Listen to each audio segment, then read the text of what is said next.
Hello, good morning students. Today in 12th class physics we are continuing with the chapter and the exercise of magnetism and matter. We had completed up to question number 8. आज अभी हम लोग question number 9 से start कर रहे हैं. तो 5.9 में क्या दिया हुआ, बुक को सामने रखिएगा हमेशा की तरह instruction. A circular coil of 16 turns. एक सर्कुलर कॉइल दिया है, उसमें 16 टर्न्स हैं और उसके बाद रेडियस 10 सेंटीमीटर, रेडियस 10 सेंटीमीटर है. फिर इसके बाद carrying a current of 0.75 amperes, 0.75 amperes, rest with its plane normal to the external magnetic field. ये जो कॉइल है, this coil is resting in another magnetic field. और ये मैग्नेटिक फील्ड की वैल्यू बी की वैल्यू कितनी दी हुई है? 5 into 10 to the power -2 tesla. 5 into 10 to the power -2 tesla. फिर इसके बाद the coil is free to turn about its axis. The coil is free to turn about its axis in its plane perpendicular to the field direction. When the coil is turned slightly and released, it oscillates. ठीक. अच्छा, इसमें अभी हम लोगों को ये मालूम है, किसी भी मैग्नेटिक फील्ड में अगर आपने कोई बार मैग्नेट रख दी या कोई सोलेनॉइड रख दिया. बार मैग्नेट का एग्जांपल इसलिए क्योंकि ये सारी चीजें फिजिकली आप विजुअलाइज भी कर सकते हैं. एस और एन, इसके ऊपर जो टॉर्क है वो टॉर्क 0 आएगा और नेट फोर्स भी 0 आएगा.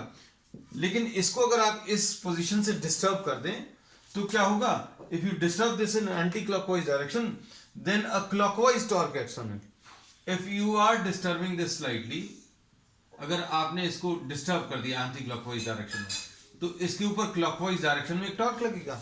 And due to this torque it will rotate, और रोटेट करके ये इसी पोजीशन पर आने की कोशिश करेगा. लेकिन due to the velocity which it has gained up to this position, this will overshoot its position.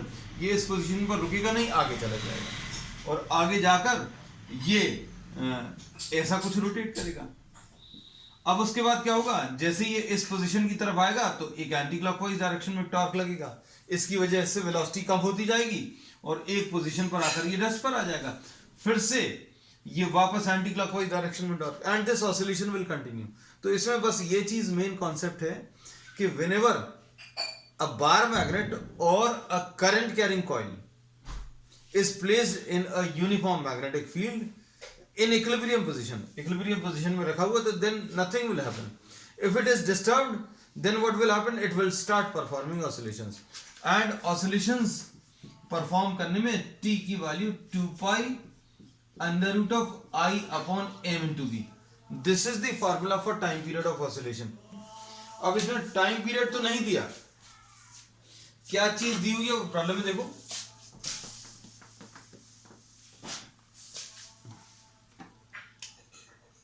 इसमें दिया हुआ है कि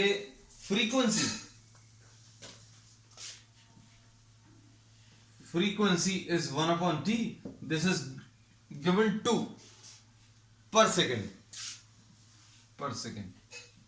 अब इससे t निकाल सकते हैं, t की वैल्यू 1/2 आ जाएगी. अब देखो, इसमें आपको जो सॉल्व करना है, आपको i की वैल्यू इसमें सॉल्व करके बतानी है. अब i अगर सॉल्व करना तो क्या करोगे? स्क्वायर कर दीजिए इसको. Squaring, what do we get? t square will be equal to 4 pi square I upon m into B. ऐसा कुछ लिख सकते हैं. और इसमें m की वैल्यू कितनी आ जाएगी? m दिया हुआ है, m नहीं दिया. m की value n into I into a, ऐसा लिख सकते हैं. n नंबर ऑफ टर्न 16 है, I की वैल्यू, करंट की वैल्यू 0.75 इंटू एरिया. तो एरिया बच्चों इधर लिख देना, पाई इंटू आर स्क्वायर, यानी पाई इंटू 10/100 का होल स्क्वायर. तो इससे एरिया मिल जाएगा. अब इसके बाद क्या कर सकते हैं? ये सॉल्व करने पर कितना आ जाएगा बच्चों? ये सॉल्व करने पर pi into 10 to the power -2। अब इसमें अभी हम लोग क्या क्या चीज मालूम है, एरिया भी पता है, आई भी मालूम है, एन भी मालूम है, तो एम निकाल सकते हैं। एरिया की वैल्यू रख दें, कितनी है, pi into 10 to the power -2, ये एम आ गया। अब आपको कैपिटल आई और स्मॉल आई में डिफरेंस क्लियर रहना चाहिए। I is what, moment of inertia, I is the moment of inertia, ठीक। और इसमें स्मॉल आई जो है बच्चों वो क्या है, करंट है। चल अब देखो ध्यान से, अब इसमें कैपिटल आई कैलकुलेट करना है। This will be equal to T square into M into B divided by 4 pi square. अब इसमें टी की वैल्यू कितनी है, टी की वैल्यू 1/2 है, तो 1/2 का होल स्क्वायर। एम की value 16 into 0.75 into pi into 10 to the power -2, ठीक। अब ये एम आ गया, इंटू बी कितना है, into 5 into 10 to the power -2, ठीक, अपॉन 4 पाई स्क्वायर, ऐसा कुछ आएगा। तो अब आपको क्या करना है, इसको सिंप्लीफाई करना है। इसको सिंप्लीफाई करने में देखिए कुछ कैंसिल हो रहा है क्या टर्म्स, इसमें 10 टू द पावर, ये तो -4 आ जाएगा, ये 10 टू द पावर -4, ये 1/4 into 16 into 0.75 into pi into 5 into 10 to the power -4 divided by 4 pi square. ये 4 इसमें कैंसिल होगा, 4 इंटू 5 20 आ जाएगा, ये 20 आएगा इंटू 0.75, 20 इंटू 0.75, ये आ जाएगा 4 5 20, 20 इंटू 0.75। अच्छा इसमें ये 4 भी कैंसिल हो रहा है बच्चों, ठीक। अब क्या बचेगा, बस अब इसको सिंप्लीफाई कर लीजिए। सिंप्लीफाई करने में क्या क्या चीज है, यहां पर 5 इंटू पाई, ठीक, और 0.75 है ना। तो अब इसको सॉल्व करने पर इसको अप्रोक्सीमेटली 10 लिख सकते हैं, और ये 2 टाइम्स कैंसिल होगा, है ना। ये 2 टाइम्स कैंसिल होने के बाद यहां पर कितना आ जाएगा, 0.36 इंटू 3। तो ये सॉल्व करने पर ये देखो, ये 0.75 बचा, क्या क्या बच रहा है, 0.75 into pi into 10 to the power -4 divided by 2, बच्चों ऐसा कुछ आएगा, है ना। तो ये कितना आ जाएगा, ये 1.8 है, तो सॉरी 3.14 है, तो ये 1.57, तो इसका 1.57 टाइम्स मतलब 1 पॉइंट कुछ आएगा, है ना।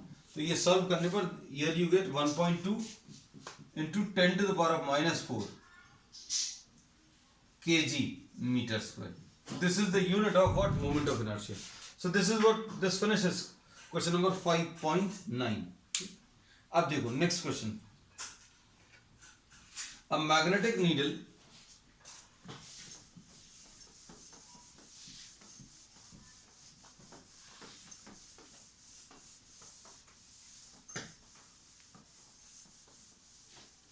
नेक्स्ट क्वेश्चन देखो, question number 5.10। A magnetic needle free to rotate in a vertical plane parallel to the magnetic meridian has the north tip pointing down at 20 degrees with the horizontal। तो बच्चों इसमें magnetic meridian क्या होता है, magnetic meridian is the vertical plane which passes through the given place and the magnetic north and magnetic south of the earth, है ना। और magnetic needle को अगर आप उसमें फ्रीली छोड़ दें मैग्नेटिक मेरिडियन में, तो ये कितना एंगल बना रही है हॉरिजॉन्टल के साथ, उसको एंगल ऑफ डिप बोलते हैं, ना। तो इसमें क्वेश्चन में क्या दिया, magnetic needle free to rotate in a vertical plane parallel to the magnetic meridian has its north pointing downwards. तो इस जगह पर अगर अभी हमने छोड़ दिया, देखो इस जगह पर ये नॉर्थ साउथ डायरेक्शन है, suppose this is the north south direction of the earth's magnet, है ना। अभी हम लोग अगर इस प्लेन में इस नीडल को अगर छोड़ दें तो ये जितना वर्टिकल के साथ एंगल बनाएगी, सॉरी जितना ये हॉरिजॉन्टल के साथ एंगल बनाएगी उसको एंगल ऑफ डिप बोलते हैं। लेकिन इस मैग्नेट को आपको रखना अलोंग द मैग्नेटिक मेरिडियन। अगर ये मैग्नेटिक नॉर्थ साउथ डायरेक्शन है तो आप इसको ऐसा नहीं छोड़ोगे, ऐसे भी अगर छोड़ोगे तो ये हॉरिजॉन्टल के साथ कुछ एंगल बनाएगी, लेकिन वो एंगल हमारे कोई काम का नहीं है। हम लोगों ने ये बोला कि जो मैग्नेटिक नॉर्थ साउथ है पहले तो वो पता करो। वो कैसे पता करते हैं, आप एक मैग्नेटिक कंपास रखो और उसमें मैग्नेटिक कंपास जिस डायरेक्शन में पॉइंट करेगा वो नॉर्थ साउथ डायरेक्शन आ गया। अब उस नॉर्थ साउथ डायरेक्शन को पता करने के बाद आप किसी मैग्नेट को इसी प्लेन में फ्रीली सस्पेंड करो, जो कि फ्रीली रोटेट कर सकती है about in a vertical plane. किसी वर्टिकल प्लेन में अगर कोई मैग्नेट फ्रीली रोटेट कर सकती है तो इसका हॉरिजॉन्टल के साथ जो एंगल है वो एंगल ऑफ डिप है। तो ये एंगल ऑफ डिप दिया हुआ बच्चों, एंगल ऑफ डिप को एनसीईआरटी में आई से रिप्रेजेंट किया, एंगल ऑफ इंक्लिनेशन। और ये कितना दिया है बच्चों, ये 22 डिग्रीज दिया।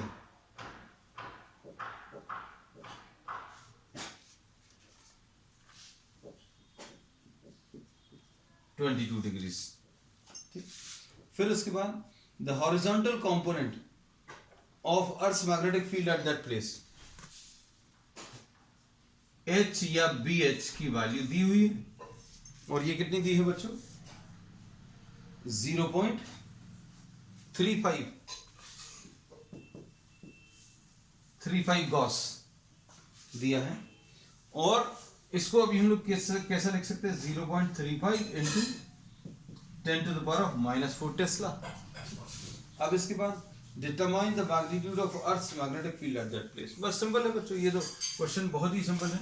अभी हम लोगों ने बोला ये अगर मैग्नेटिक मेरिडियन है तो मैग्नेटिक मेरिडियन में ये फ्रीली सस्पेंडेड मैग्नेट है,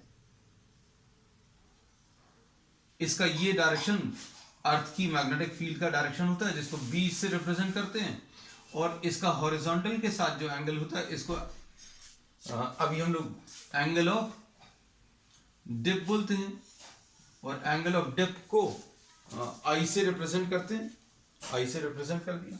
और फिर ये वाला जो कंपोनेंट है इसको अभी हम लोग बी एच या सिंपल एच बोलते हैं, ये कितना होता है, बी कॉस आई। और वर्टिकल कंपोनेंट पूछा नहीं है लेकिन ये भी अभी हम बता दें, this will be equal to V will be equal to B sine I. अब देखो इसमें अभी हम लोगों को बी एच की वैल्यू मालूम है, बी एच की वैल्यू 0.35 इंटू 10⁻⁻⁴ है बच्चों, और ये बी है, और कॉस आई यानी कॉस 22 डिग्रीज। अब आपको क्या करना है, इसको सिंप्लीफाई करना है। सिंप्लीफाई करके आपको वैल्यूज देनी है। तो बी की वैल्यू बच्चों कितनी आ जाएगी, 0.35 इंटू 10⁻⁻⁴ डिवाइडेड बाय cos 22। तो cos 22 की वैल्यू बच्चों ट्रिग्नोमेट्रिक टेबल से या फिर आप साइंटिफिक कैलकुलेटर से ले लेना, या फिर आपको प्रॉब्लम में दी रहेगी अगर ऐसा कुछ क्वेश्चन बोर्ड में आता है। तो इसकी वैल्यू बच्चों 0.92 ऐसा कुछ होता है, और इसको सॉल्व करने पर क्या आंसर आ रहा है, दिस इज 0.38 इंटू 10⁻⁻⁴ टेस्ला और 0.38 गॉस।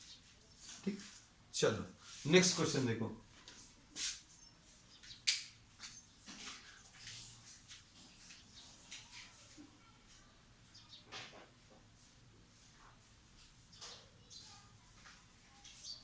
अब नेक्स्ट क्वेश्चन में क्या दिया हुआ है,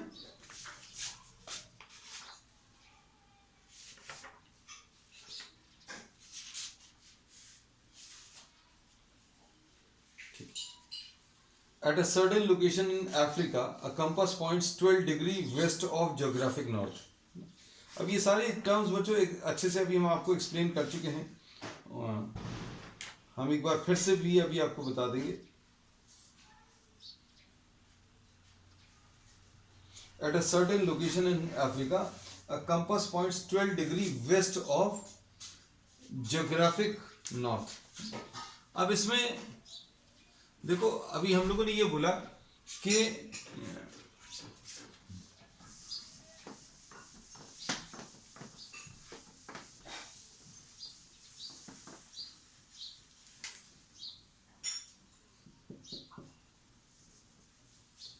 ये अर्थ है, इसमें ये एक्सिस ऑफ रोटेशन है,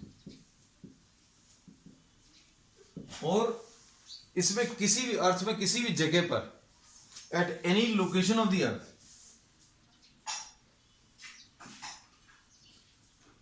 the direction which is pointing towards the geographic north is called the true north direction. अच्छे समझना, ट्रू नॉर्थ किसको बोलते हैं? तो अभी कई लोगों के दिमाग में ये रहता है कि भाई मैग्नेटिक कंपास रखो, उसकी नीडल जहां पर पॉइंट करती है वो नीडल का डायरेक्शन ट्रू नॉर्थ देता है. True north is not the direction in which the needle points. Magnetic needle जिस डायरेक्शन में पॉइंट करेगी वो ट्रू नॉर्थ नहीं है. True north is along the geographic north direction. अगर आप अर्थ में किसी जगह पर आप खड़े हैं, जैसे सपोज फॉर एग्जांपल आप यहां कहीं पर हैं, और इस जगह पर अर्थ में यहां कहीं पर अगर आप हैं, तो यहां से जो ज्योग्राफिक नॉर्थ की तरफ जो डायरेक्शन होता है वो ट्रू नॉर्थ कहलाता है. अब हम लोगों को ये मालूम है कि मैग्नेटिक कंपास जो है बच्चों, मैग्नेटिक कंपास वो इस ज्योग्राफिक नॉर्थ की तरफ पॉइंट नहीं करता, वो कहां की तरफ पॉइंट करता है? This point somewhere else. Reason क्या है? क्योंकि अर्थ का magnetism was explained on the basis of what? It was explained on the basis of a very large magnet lying inside the earth. तो अभी हम लोग यहां कहीं पर अर्थ में अगर यहां कहीं पर मैग्नेट को फ्रीली सस्पेंड करेंगे तो वो इस डायरेक्शन में पॉइंट नहीं करेगी, this will point along this direction. तो अभी हम लोग ये कहते हैं कि अगर आपको अर्थ में किसी जगह पर अगर आपने मैग्नेट को फ्रीली सस्पेंड किया, वो ऐसे डायरेक्शन में रेस्ट पर आया, तो ये ट्रू नॉर्थ डायरेक्शन नहीं है, ये मैग्नेटिक नॉर्थ साउथ डायरेक्शन है, ये वाला. अब हम लोग ये बोलते हैं कि इस प्लेन को तो अभी हम लोग मैग्नेटिक मेरिडियन बोलते हैं, और जो ट्रू नॉर्थ है वो अभी हम लोग कहते हैं लॉन्गिट्यूड सर्कल से मिलता है. ये बहुत डिटेल में अभी हमने थ्योरी क्लास में बोला. और इन दोनों प्लेन्स के बीच में जो एंगल है उसको अभी हम लोग एंगल ऑफ डिक्लिनेशन बोलते हैं. तो ये दिया हुआ है, तो इसे प्रॉब्लम में जो दिया है वो लिखते हैं. क्या दिया है? Angle of declination.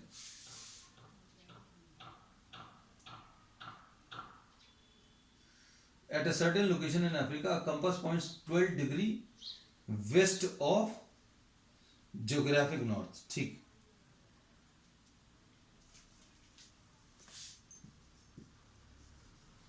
Angle of declination is 12 degree west of the geographic north. इससे फायदा क्या होता है भाई? अगर आपने यहां पर अगर एक मैग्नेट को फ्रीली सस्पेंड किया तो ये मैग्नेटिक नॉर्थ साउथ डायरेक्शन तो पता चल गया. अब इससे 12 डिग्री वेस्ट पर अगर आप चले जाओगे तो आपको ट्रू नॉर्थ मिल जाएगा, है ना. तो बस यही भर आपको बताना. अब आगे देखो क्वेश्चन में क्या दिया. इसमें नेक्स्ट पार्ट में, नेक्स्ट आगे की लाइन में क्या दिया हुआ है? The north tip of the magnetic needle of the dip circle placed in the plane of the magnetic meridian points 60 degrees above the horizontal. तो horizontal के साथ जो एंगल बन रहा है उसको एंगल ऑफ इंक्लिनेशन या एंगल ऑफ डिप बोलते हैं. तो एंगल ऑफ डिप बच्चों दिया हुआ 60 डिग्रीज. इसको अभी हम लोगों ने आई से रिप्रेजेंट किया था. अब देखो आगे क्या दिया है.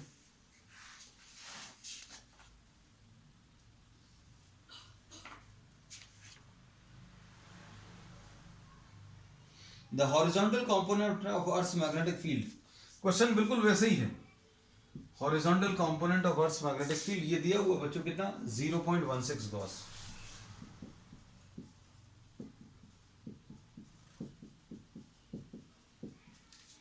ठीक. अब specify the direction and magnitude of earth magnetic field. अब अर्थ मैग्नेटिक फील्ड निकालना. प्रॉब्लम देखो पिछले प्रॉब्लम की तरह ही है. इसमें आई की वैल्यू दी हुई है और बी एच की वैल्यू दिया है और बी निकालना है ना। तो डायग्राम बच्चों बिल्कुल ऐसे ही था। अभी हम लोगों ने ये बोला ये अर्थ की मैग्नेटिक फील्ड का डायरेक्शन रिप्रेजेंट कर रहा है, इसको बी बोलते हैं। इसका हॉरिजॉन्टल के साथ एंगल जो है वो आई है, ये बी एच है और ये बी वी है। और दूसरा एक और प्लेन अभी आप चाहो तो बना सकते हो, कौन सा वाला, एक और जो प्लेन है वो ये ऐसा कुछ। इसकी हालांकि यहां पर जरूरत नहीं है, चलो अच्छा हटा देते हैं। तो अभी तो सबसे पहली चीज बी कैलकुलेट करो। तो बी कैसे कैलकुलेट करेंगे, तो बी एच का फॉर्मूला क्या आ जाएगा, B H will be equal to B cos I. तो बी एच की वैल्यू कितनी है 0.16 इंटू 10⁻⁻⁴। बी कॉस आई, तो आई की वैल्यू 60 डिग्री से, तो b इंटू कॉस 60 की वैल्यू 1/2, तो b की वैल्यू 2 इंटू 0.16 इंटू 10⁻⁻⁴, यानी आ जाएगा 0.32 इंटू 10⁻⁻⁴ टेस्ला, यानी b की वैल्यू विल बी 0.32 गॉस। और क्या पूछा है, बस और इसमें तो कुछ नहीं पूछा है। इसमें they are asking for magnitude and what the direction. तो अब इसमें ट्रू नॉर्थ अगर आपको बताना, तो ट्रू नॉर्थ उन्होंने प्रॉब्लम में दिया हुआ है। कैसे दिया हुआ है कि angle of declination is 12 degrees, मतलब true north lies at 12 degrees west of the magnetic north।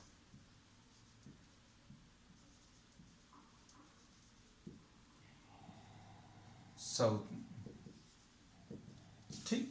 चलो नेक्स्ट, इसके बाद next problem.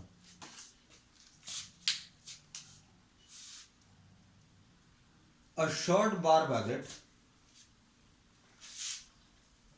has a magnetic moment of, अब देखो नेक्स्ट प्रॉब्लम में 5.12 में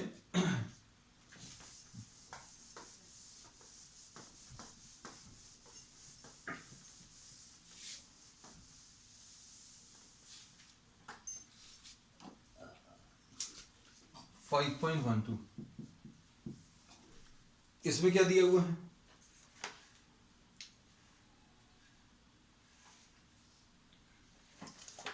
A short bar magnet has a magnetic moment of 0.48।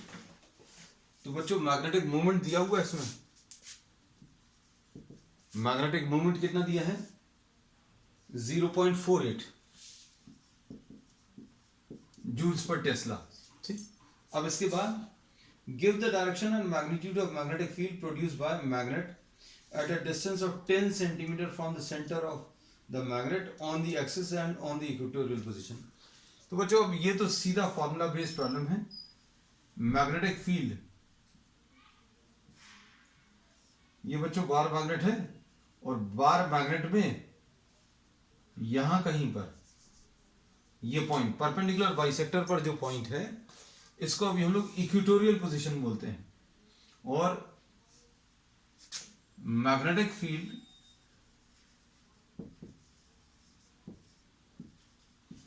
on the equatorial position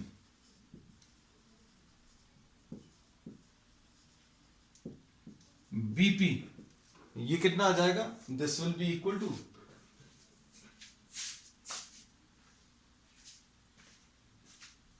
म्यूजियो upon 4 pi m divided by r cube. अब इसमें r की value कितनी दी हुई है प्रॉब्लम में, r की वैल्यू इज 10 सेंटीमीटर। तो r की वैल्यू 10 सेंटीमीटर यानी कि 10/100 ऐसा कुछ आएगा।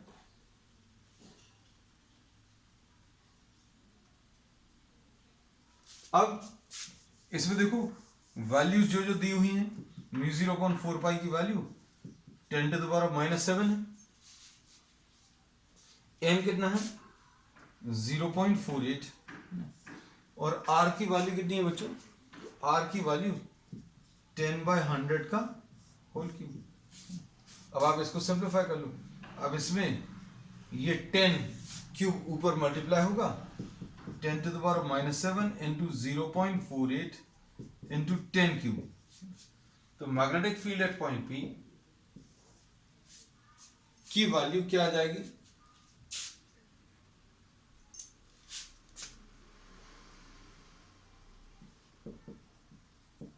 0.48 into what 10 to the power minus 4, ऐसा कुछ मिलेगा। 0.48 into 10 to the power minus 4 tesla. तो बच्चों इसका आंसर जो है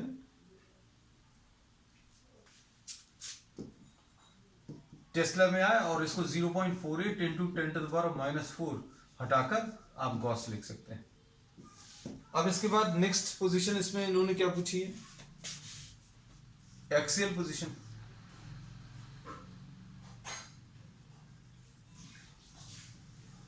eight a point lying on the axis, इसको P डैश लिख दे रहा है।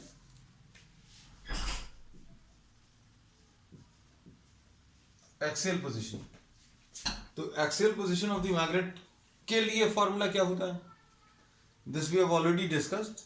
कैसा आता है, magnetic field at point P dash will be equal to mu 0 upon 4 pi into 2m upon r cube। तो ये फॉर्मूला है बिल्कुल वैसे ही, सिर्फ इसमें m की जगह 2m आ जाता है। तो ये फॉर्मूले में ही है। ये कितना आ जाएगा 10 to the power minus 7 into 2 into m की वैल्यू कितनी है 0.48, ठीक है, और r की वैल्यू 10/100 का होल क्यूब, ठीक है। तो सॉल्व करने पर आंसर जो है ये डबल आ जाएगा और कोई चेंज नहीं आएगा। तो इसमें सॉल्व करने पर ये 0.96 into 10 to the power minus 4 tesla यानी 0.96 गॉस, ऐसा कुछ मिलेगा। तो बच्चों को आज के लिए इतना ही ले रहे हैं and we will continue with what the remaining problems on the next one. That's all for today.